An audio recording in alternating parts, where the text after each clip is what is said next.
Life feels so much better when I'm at a place like this.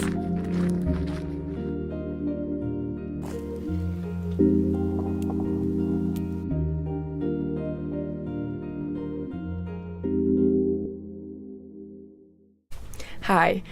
Before we get into it, today's video does have a sponsor, so I would love to thank Surfshark for sponsoring today's video. Surfshark is a VPN, which stands for Virtual Private Network, and it's something that anybody who uses public Wi-Fi should probably have on their devices in 2022. VPNs help keep your identity safe by encrypting all the information sent between your device and the internet. They protect your privacy by making it harder for anyone to trace your activities back to you. They're super important when using public Wi-Fi, and they're also a great tool if you want data privacy from your internet service provider, from the apps and services that you use, or if you just want extra security while working remotely. You can also use a VPN to change your virtual location, which means that you can unblock blocked content libraries in other countries, and you can even get cheaper flights and hotels. So if you're someone who wants to up their virtual security game with a VPN, Surfshark is a great choice. It's highly rated, and it's the only VPN to offer an unlimited amount of devices on one account. And they're currently offering you 83% off, plus 30 months for free, plus a 30-day money-back guarantee if you use the link in my description or use the code Mariah at checkout. Okay, now back to the prepaid programming. Hello from a random pull-off of some random road somewhere. Was that descriptive enough? I just drove like an hour south of Phoenix. I'm running back to the cactus forest near Tucson, mostly because it's my birthday week this week, and I've decided that to spoil myself, I'm just gonna go places that make my heart feel like it's on fire, and so that's where we're going. On my way here, I tried to go get water, and the water place was closed, so we're running a little bit low on water, we're running a little bit low on food, but I think it's gonna be fine. We're gonna go out to this cactus forest and hopefully avoid the pack rats that everybody is saying are everywhere out there.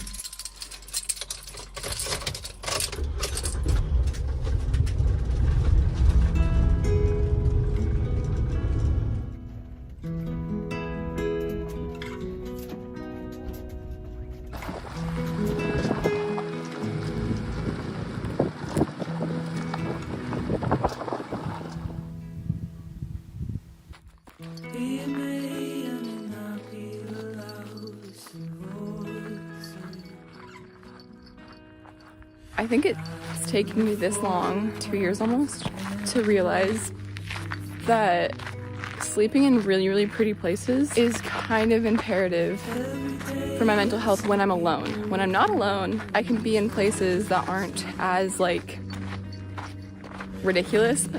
When I'm alone, well, I feel so much better when I'm in a place like this.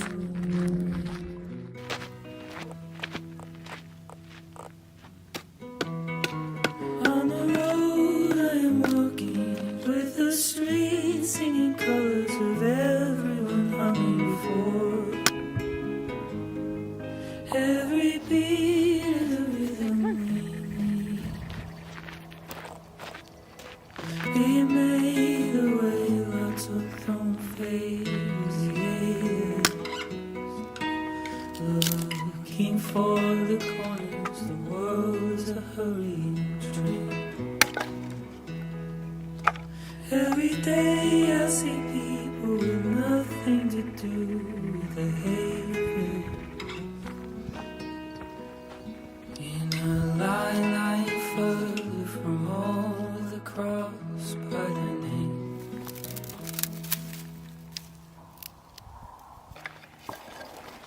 It's so much more quiet this time around. Not one car has passed us yet. And I kind of hope it stays that way. It did actually stay that way. I didn't see a single car or person during the entire time that I was here, but I did hear a lot of howling and rustling around in the bushes, which I wasn't all that fond of. But overall, I still felt oddly safe and at peace, and so I leaned into the quiet calm that lay around this forest.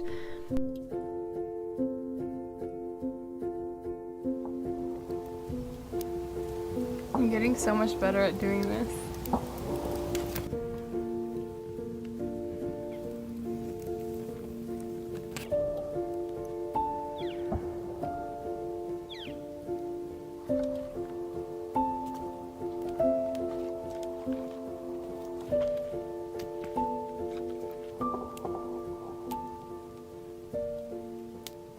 My first year of van life, I did a lot of Walmart sleeping, a lot of rest stop, truck stop sleeping. The last 8 months I've done a lot of revisiting old places that don't light my heart on fire instead of trying to find new places, and I'm starting to learn the tools to find places like these, which is like probably the whole reason why I haven't found very many places. But moving forward, we'll find the cool places together. Okay, now there's gonna be a bunch of moths in my van, so I need to go close my door.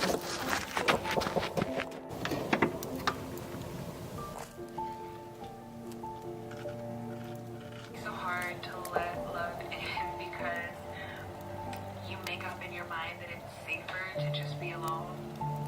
It's safer not to be vulnerable. It's safer to not have to learn to love unconditionally.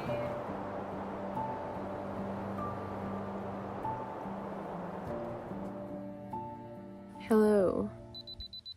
I am currently up here. Can you guys see where I am? I'm up on my roof. I feel inspired to take pictures of the night sky. I don't know. Taking a step back from YouTube, I kind of like realized that I haven't had the opportunity to get into more hobbies. I came into this lifestyle thinking that I was gonna have more time for hobbies and whatever, as I did in my quote-unquote normal life. But the truth of it is, traveling is very time consuming, chores are very time consuming, and yeah, I just haven't had the opportunity to pick up things like this. So now I'm trying to force myself to, because I don't know, something about this birthday is making me realize, like, although I am accomplishing a lot at a young age or whatever, I also can see the time slipping by astronomically quickly. That's a weird phrase, astronomically quick. Hobbies like this, and also the guitar, I'm hoping to pick one up. Any type of hobby that will help me slow down time, sink into a moment, I'm 100% going for. So, astrophotography. I'm just sitting here thinking what I want for dinner, and my brain's like, pancakes! But I can't do that on camera again. I can't.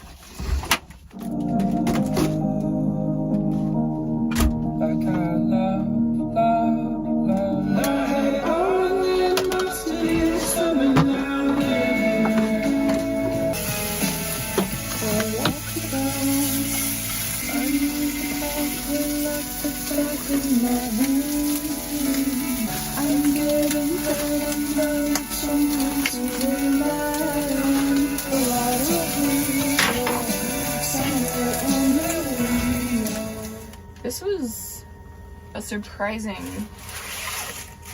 turn of events. I wasn't really planning on making tacos tonight, but this is really nice. You know, I'm genuinely curious to know if there's gonna be any type of skittering outside tonight, and I wonder if I'm gonna be able to sleep well knowing that it's a possibility. It'll be okay. It'll be okay. If anything happens, it's good for the plot.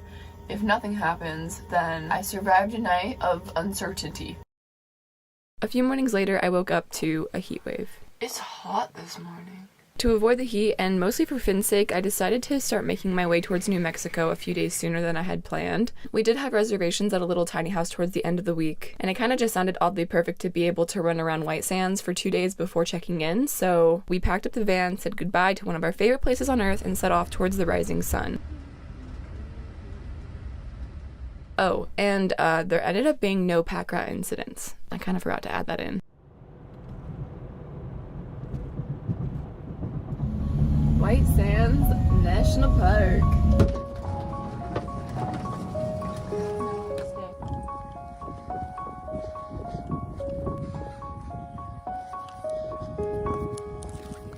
This birthday week was the 4th in a row that I've spent completely alone. When I turned 20, I was in Mexico. I was hosteling by myself, very much alone. It wasn't my choice to be alone that time around, but I was isolated in a foreign country, and so thus began my pattern of spending my birthday alone. This year, I actually did have the I had the choice to go spend my birthday in Joshua Tree with a bunch of friends, but it finally hit me when I was faced with like a genuine option to not be alone, how special it's kind of become, like how ritualistic it's almost become to spend the day alone, and so I drove towards New Mexico, and I spent this last week journaling and running around in the sand and taking so many baths in the tiny house that I rented.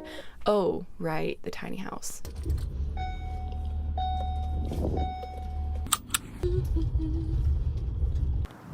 This tiny house was a steal of a deal, at least in my brain. It's a large storage container that was converted into a tiny house with a full bathroom. I spent 3 nights here waking up with the sun shining through this huge window, taking baths, doing yoga on the little outdoor patio, and also crying a lot about my life, but like in a good way. I had a lot of realizations this week, mostly one big one that I think I was kind of in pain while my body was forcing me to realize it. If that doesn't make sense, that doesn't make sense. It's one of those realizations that I would give up everything that I've accomplished so far with the van life and YouTube to be able to go back to my 16, 17-year-old self and grab her by the shoulders, shake her, and make her at least understand that this is something that she should be thinking about. Life is short, but it's also long. Yeah, YOLO is a thing. Like, you shouldn't wait until retirement to do what you want to do. You also shouldn't work so hard trying to accomplish your goals or your dreams to the point where you end up sacrificing your life in the process. And this is coming from somebody who just recently became everything that she ever dreamed of. My only 2 things that I've ever dreamed of becoming or doing in this life are van life and YouTube. I worked so hard towards those dreams, and I'm proud that I worked hard, but I did end up sacrificing an unhealthy amount of things: friendship, community, balance in life. So moving forward, I'm trying to approach life in a way where I do have dreams, where I do have goals. I mean, I am a Pisces, I live in the clouds, but I also want to be very careful to choose goals that are more about the process and not the end goal. I want to have goals where even if I worked for 10 years to achieve the things that I wanted, and then I ended up only having it for 6 months, and then I lost it and I lose everything associated with that thing, it still would have been worth it, because the journey to get to the thing was so fulfilling in and of itself. I no longer want to have goals that will solve all my problems. I want to have a lifestyle that is balanced, where I'm healthy day to day and I'm not looking for something to fix the life that I already have. Because I mean, based on what I just did in the last 6 years, the journey was the good part. Life is weird. I'm grateful you're here, and I'm gonna go run around the sand dunes for the next week. Goodbye. Forest near here can I speak?